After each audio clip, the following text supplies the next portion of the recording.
സ്വർണ്ണവില പവന് 65,000-ലേക്ക് വീഴും. യുഎഇയിൽ വരാനിരിക്കുന്നത് സ്വർണ്ണപ്രേമികളുടെ നല്ലകാലം, വ്യാപാരികൾ പറയുന്നു. യുഎസ് ചൈന വ്യാപാരയുദ്ധം അയയുന്നുവെന്ന സൂചനകളാണ് നേരത്തെ സ്വർണ്ണവിലയിൽ വലിയ ഇടിവിന് കാരണമായത്. എന്നാൽ വൈകാതെ തന്നെ വില വീണ്ടും കുതിച്ചു. ഇരുരാജ്യങ്ങളും തമ്മിലുള്ള ചർച്ചകളിൽ പുരോഗതിയില്ലെന്ന തോന്നലാണ് വിലവർദ്ധനവിന് കാരണമായത്. ദിവസങ്ങൾക്ക് ശേഷം ഇന്ന് സ്വർണ്ണവില രാജ്യാന്തര വിപണിയിൽ കുത്തനെ വീണിരിക്കുകയാണ്.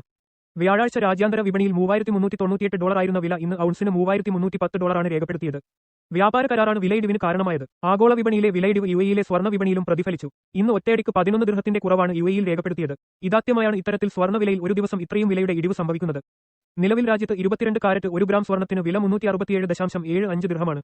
വ്യാഴാഴ്ച ഇത് 378.5 ദിർഹമായിരുന്നു. രാജ്യത്തെ റെക്കോർഡ് വില 381.75 ദിർഹമാണ്.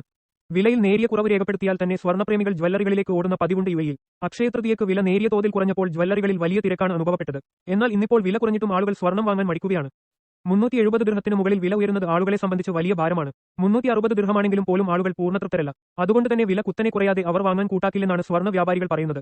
അക്ഷയതൃതീയ ദിനമായതിനാൽ മാത്രമാണ് കഴിഞ്ഞ ഏപ്രിൽ 30-ന് ഗ്രാമിന് 369 ദിർഹത്തിന് സ്വർണം വാങ്ങാൻ ആളുകൾ തയ്യാറായതെന്ന് വ്യാപാരികൾ ചൂണ്ടിക്കാട്ടി. ഇനിയും സ്വർണ്ണവില കുറയുമോ? വരും ദിവസങ്ങളിൽ സ്വർണ്ണവിലയിൽ വലിയ ഇടിവ് രേഖപ്പെടുത്തുമോയെന്നാണ് ഇനി ആളുകൾക്ക് അറിയേണ്ടത്.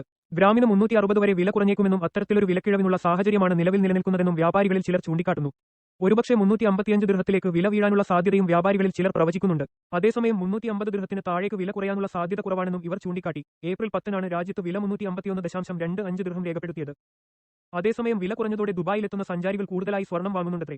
ഗോൾഡ് സൂക്കിലും ജ്വല്ലറികളിലുമെല്ലാം വലിയ തിരക്കാണ് അനുഭവപ്പെടുന്നതെന്ന് വ്യാപാരികൾ പറഞ്ഞു.